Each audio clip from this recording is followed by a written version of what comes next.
C'est ici aussi qu'il a touché du doigt la présence du déshumain au cœur de l'humain. Lévi-Strauss, en effet, qui se sent déjà gibier de camps de concentration, parvient à s'embarquer à Marseille sur un bateau qui part pour la Martinique.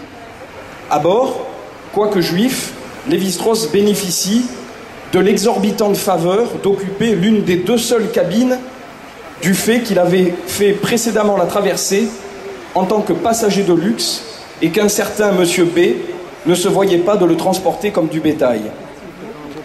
C'est bien en tant que simple cargaison humaine que traverseront les 350 autres passagers. Car tout le reste de mes compagnons, hommes, femmes et enfants, étaient entassés dans les cales, sans air ni lumière.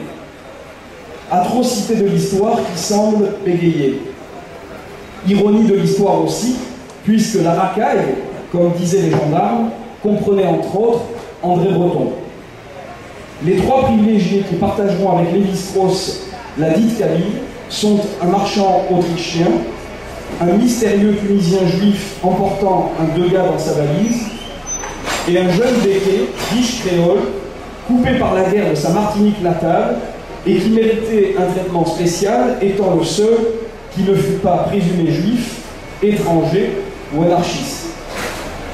Si Lévi-Strauss échappe à l'horreur nazie, c'est pour découvrir le zèle vichysois qui sévit à la Martinique sur fond de désastre colonial. En débarquant à Fort-de-France, tous ne rêvent que d'une chose, un bain. Outre que ce rêve hydrothérapique impliquait une vue exagérément optimiste de l'œuvre civilisatrice qu'on peut attendre de 4 siècles de colonisation, car, note Lévi-Strauss, les salles de bain sont rares à Fort-de-France. Les passagers n'allaient plus tarder à apprendre que leur bateau crasseux et bondé était encore un séjour idyllique comparé à l'accueil que leur réservait une soldatesque en proie à une forme collective de dérangement cérébral qui eût mérité de retenir l'attention de l'ethnologue si celui-ci n'avait été occupé à utiliser toutes ses ressources intellectuelles dans le seul but d'échapper à ses conséquences fâcheuses. Et Lévi-Strauss de mettre les points sur les i.